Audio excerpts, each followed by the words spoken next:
Hello students, previous video में हम proper और इम्प्रॉपर फ्रैक्शन में डिफरेंशिएट करना सीखा था। तो ये यहाँ पर एक बार एग्जांपल देख लो। जैसे कि प्रॉपर में क्या था हमारा 2/3, जहाँ पे आपका न्यूमरेटर छोटा होता है एज कम्पेयर टू डिनोमिनेटर। ऐसे ही इम्प्रॉपर फ्रैक्शन में आपका न्यूमरेटर क्या होता है, बड़ा होता है एज कम्पेयर टू डिनोमिनेटर। अब देखो इम्प्रॉपर फ्रैक्शन को मैं इस तरह भी लिख सकती हूँ और इसको हम क्या बोलते हैं, मिक्स्ड फ्रैक्शन। क्यों लिख सकते हैं? क्योंकि 3/2 का मतलब क्या होता है, 3 is divided by 2। 5/2 का मतलब क्या होता है, 5 is divided by 2। अगर 5 is divided by 2 है तो आप इसको ऐसे लिख सकते हो। तो क्या बना, 2 2 जा 4 और यहाँ पर 1 ये आ गया। तो अब आपको क्या करना है, इसको लिखना सीखना है कि इस वाली चीज को आपने इसमें कैसे चेंज कर दिया। तो क्या होता है, जो आपका ये मेन होता है ये आपको यहाँ पर लिखना होता है, फिर जो रिमाइंडर होता है वो ऊपर लिखना होता है, जो आपका बचा वो नीचे लिखना होता है। देखो 2 2 जा 4 और 4 + 1 5, ऐसे ही करते हो ना, 2 2 जा 4 4 + 1 5। तो ये इनको आप क्या बोलोगे, मिक्स्ड फ्रैक्शन भी बोल सकते हो। और ये आपने वो छोटी क्लासेस में सीख चुके हो। आप इन दोनों को आप क्या बोलोगे, मिक्स्ड फ्रैक्शन। मिक्स्ड फ्रैक्शन भी आपका इम्प्रॉपर फ्रैक्शन की कैटेगरी में ही आएगा। अब करते हैं हम प्रॉपर एंड इम्प्रॉपर फ्रैक्शन की बेस्ड के ऊपर क्वेश्चन, जो कि आपका मेन सिलेबस है। तो सबसे पहले आप एग्जांपल फर्स्ट देखो। उन्होंने बोला राइट 5 इक्विवेलेंट फ्रैक्शन ऑफ 3/5। आपको 3/5 के इक्विवेलेंट लिखना है। तो उससे पहले आपको क्या पता होना चाहिए कि इक्विवेलेंट फ्रैक्शन क्या होता है। इक्विवेलेंट फ्रैक्शन उन्होंने क्या बोला है, 3/5 के लिखना है। तो आपको क्या करना है, आपको इसके इक्विवेलेंट लिखना है ना। तो आपको एक कोई भी जो भी आपके मन में आता है नंबर सेलेक्ट करना है। जैसे कि 2, तो आपको 2 से ही तो न्यूमरेटर को मल्टीप्लाई करना है और 2 से ही डिनोमिनेटर को।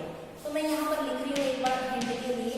तो क्या बन गया मेरा, 3 2 जा 6 डिवाइड एज इट इज 5 2 जा 10। तो क्या हुआ, मेरा 6/10 इज इक्विवेलेंट टू 3/5। क्यों? क्योंकि अगर मैं इसको वापस से शॉर्टेस्ट फॉर्म में लेके आती हूँ तो मेरा वापस से क्या आ रहा है, 3/5।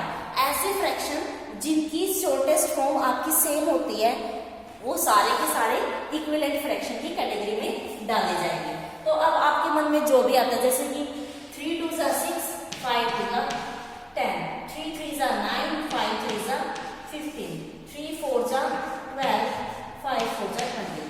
अब ये क्या है, वैसे तो आपको अलग अलग दिख रहे हैं कि अलग अलग डिफरेंट फ्रैक्शन है।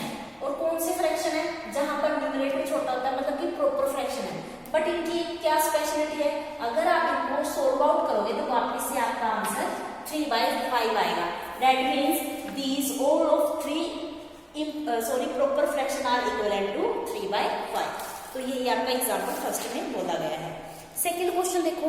अब फ्रैक्शन के बारे में पढ़ रहे हो तो आपको फ्रैक्शन को ऐड करना आना चाहिए, सब्ट्रैक्ट करना आना चाहिए, कंपेयर करनी आनी चाहिए। जैसे कि आपने फर्स्ट चैप्टर में इंटीजर के बारे में पढ़ा, तो इंटीजर को आप मल्टीप्लाई करना सीख रहे थे, ऐड करना सीख रहे थे, सब्ट्रैक्ट करना सीख रहे थे।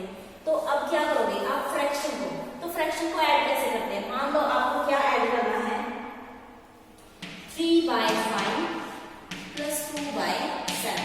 एक्सरसाइज का फर्स्ट क्वेश्चन का थर्ड पार्ट है।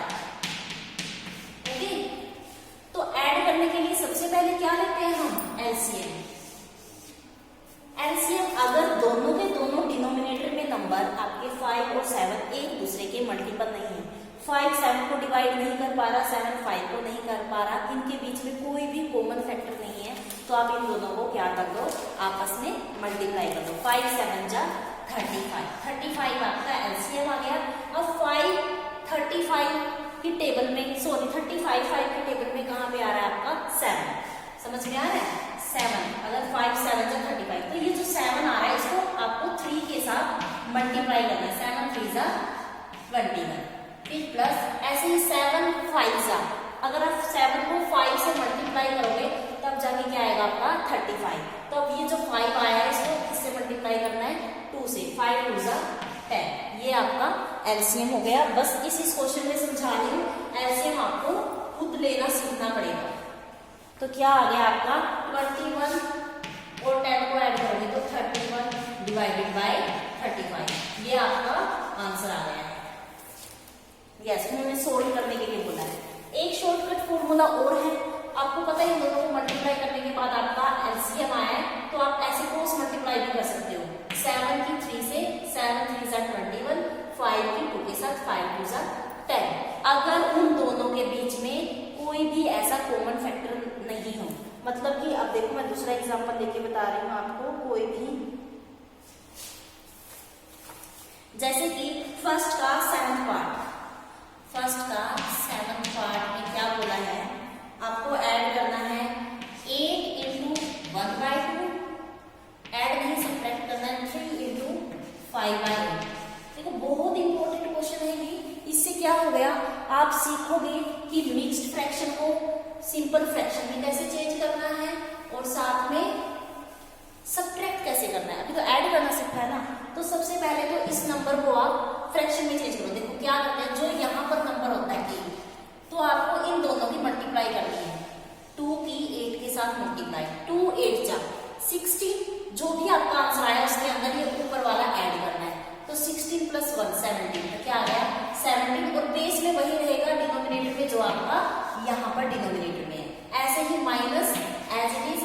अब 8 को 3 के साथ मल्टीप्लाई करो, 8 3 जा 24, और 24 में +5 ऐड करोगे तो क्या बन जाएगा 29।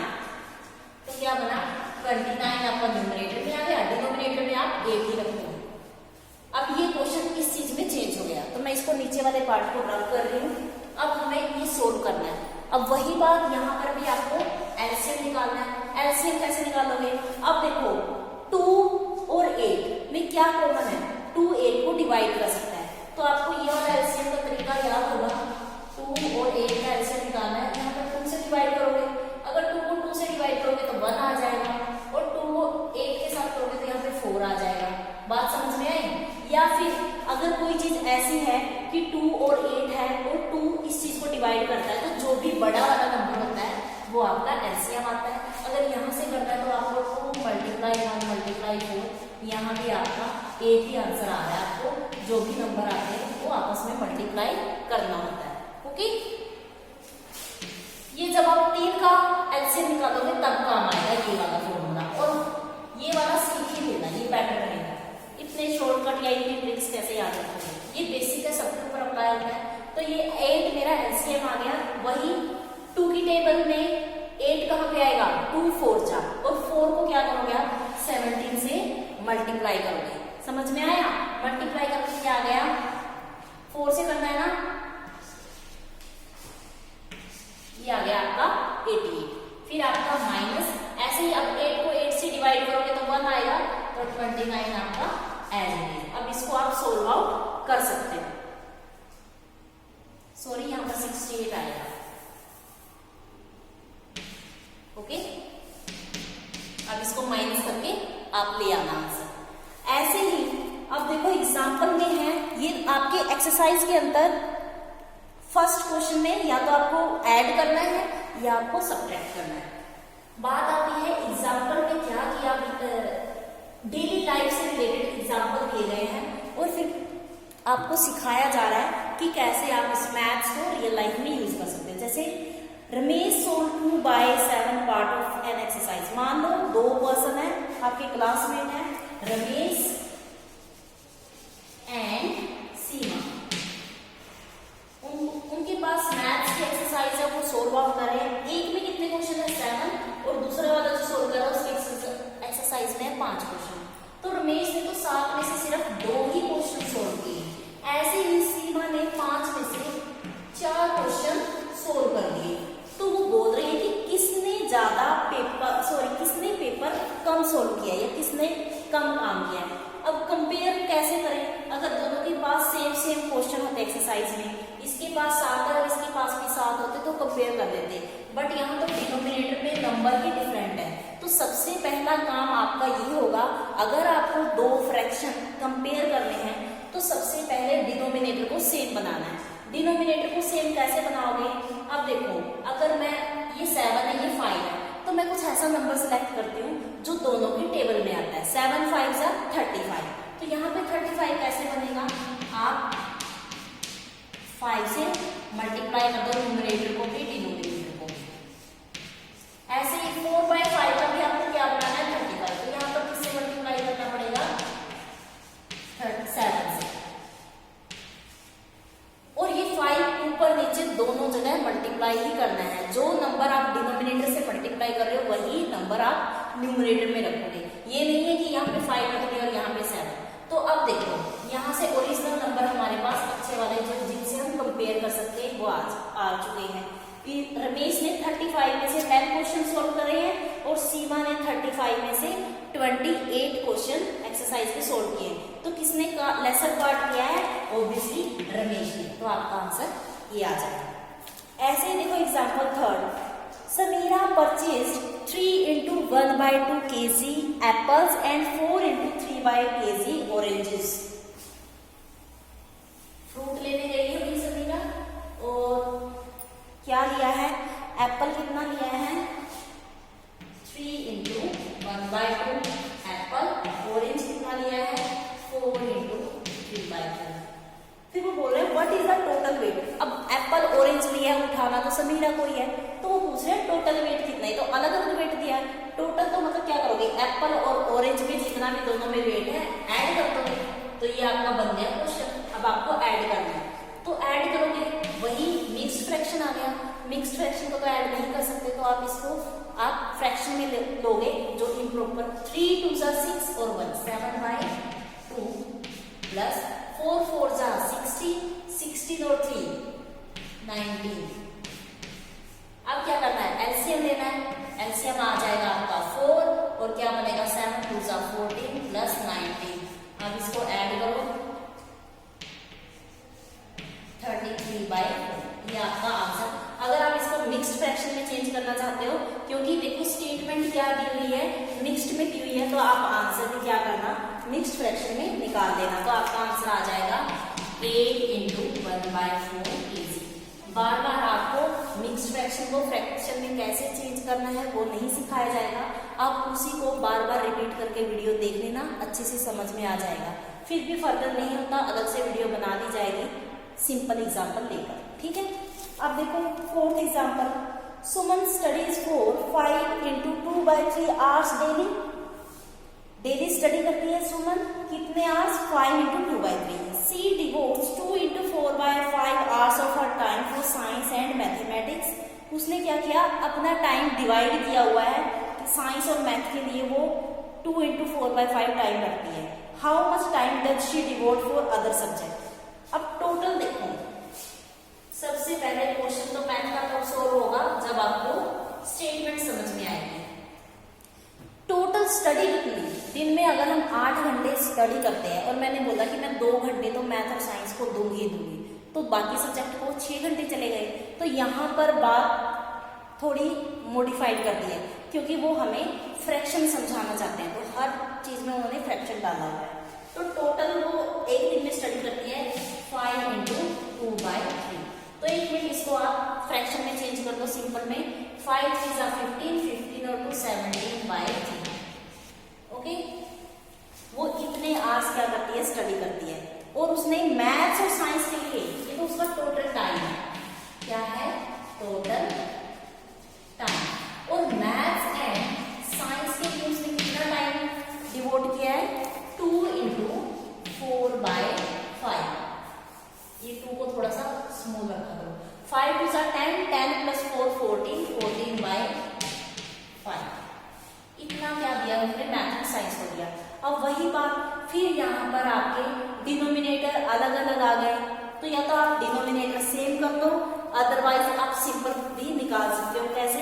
क्योंकि ये तो उसका टोटल टाइम है और ये मैथ और साइंस का टाइम है, तो टोटल टाइम में से मैथ और साइंस का टाइम तो कम ही होगा। तो ये क्या है? आपका छोटा है। लेकिन इसमें आप एग्जाम्पल में एज इट इज मत करना, आप डिनोमिनेटर सेम कर लेना। तो डिनोमिनेटर सेम करने के लिए क्या करोगे? आप यहाँ पर 5 से न्यूमरेटर को और 5 से डिनोमिनेटर को मल्टीप्लाई कर दो और यहाँ पर आप क्या करोगे 3 से, तो क्या बना 5 3 जा 50 एंड 17 5 जा 85। यहाँ पर क्या बना 5 3 जा 50 और 14 3 जा। अब देखो क्या करें कि ये पार्ट आ गया, अब तो पता चल रहा है ना कि ये क्या है मैथ एक्सरसाइज 42 छोटा होता है। अब आप क्या करोगे माइनस का साइन निकाल के इसको सोल्व कर देना। अब एलसीएम निकालने की जरूरत नहीं क्योंकि दोनों का आंसर क्या है 50, तो 50 नीचे आ गया, ऊपर आपका 85, नीचे आपका 42 और इसको सोल्व करके आपका आंसर निकल जाएगा। ठीक है ना, आंसर आ गया आपका 43/50। 43/50 इसको मिक्स्ड फ्रैक्शन में चेंज कर लेना, आपका आंसर आ जाएगा। ये मैंने आपको यहाँ पर थोड़ा सा मॉडिफाई इसलिए करवाया है क्योंकि आपने इस स्टेप से इस स्टेप तक क्या सीख लिया, कंपेयर करना सीख लिया। दोनों का डिनोमिनेटर तो सेम है, न्यूमरेटर इसका 85 है और मैथ एंड साइंस का 42 है, तो कौन सा स्मॉल है 42 स्मॉल है, दैट मीन्स ये क्या है छोटा है। तो इससे क्या होगा आपका एक्सरसाइज का क्वेश्चन सेकंड सोल्व हो जाएगा।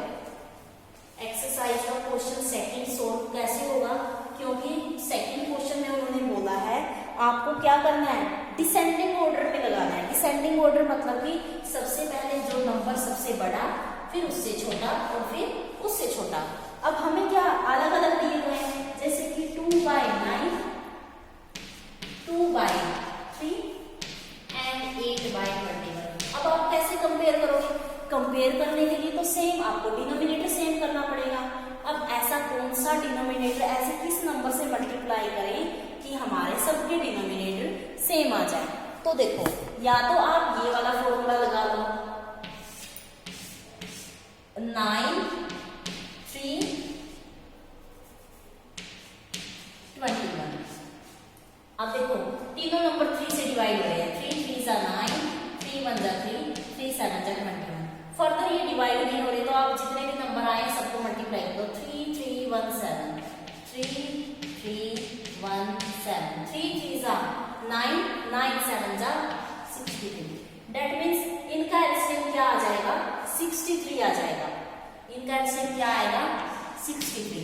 या तो एलसीएम लेके कर लो, या फिर आप ये सोच लो कि मुझे सबका डिनोमिनेटर क्या बनाना है 63 बनाना है, तो मैं 9 को किस चीज से मल्टीप्लाई करूं कि मेरा यहाँ पर 63 आ जाए। तो ऑब्वियसली 7 आ जाएगा, तो 7 2 जा 14।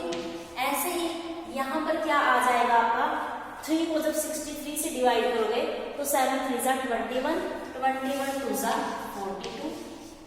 ऐसे ही यहाँ पर 21 को जब 63 से डिवाइड करोगे तो आपका 3 आएगा और 3 को इससे मल्टीप्लाई करोगे 8 3 जा 20। अब देखो सबके नीचे डिनोमिनेटर में तो 63 है, ऊपर देखो इसकी वजह से 14 आया, इसकी वजह से 42 और इसकी वजह से 24। तो सबसे बड़ा कौन सा है ऑब्वियसली 42, और ये किसकी वजह से आया है आपका 2/3, तो सबसे बड़ा 2/3 आप यहाँ लिखो। फिर उसके बाद 24 किसकी वजह से आया 8/21, तो उसके बाद आपका 8/20। फिर आया आपका 14 जो सबसे छोटा है, तो आपका लास्ट में आ जाएगा 2/9। तो ये आपका रिक्वायर्ड आंसर। ठीक है, समझ में आ गया। थर्ड क्वेश्चन में आपको मैजिक स्क्वायर करना है, जो मैंने चैप्टर फर्स्ट में बताया था मैजिक स्क्वायर कैसे चेक करते हैं। सबसे पहले आपको तीनों रो ऐड करनी है, फिर तीनों कॉलम्स ऐड करने हैं और फिर डायगोनल्स ऐड करने हैं। फिर चेक करना है कि सबका आंसर सेम आ रहा है या नहीं। अगर आता है तो ये आपका मैजिकल स्क्वायर है, अदरवाइज नो। तो आपको एक्सरसाइज के 3 क्वेश्चन करने हैं 2.1 की, और साथ में एग्जाम्पल भी दोबारा सोल्व आउट करके देखते हैं। इसी के साथ आपकी आज का लेक्चर खत्म करती हूँ। Thank you, have a nice day.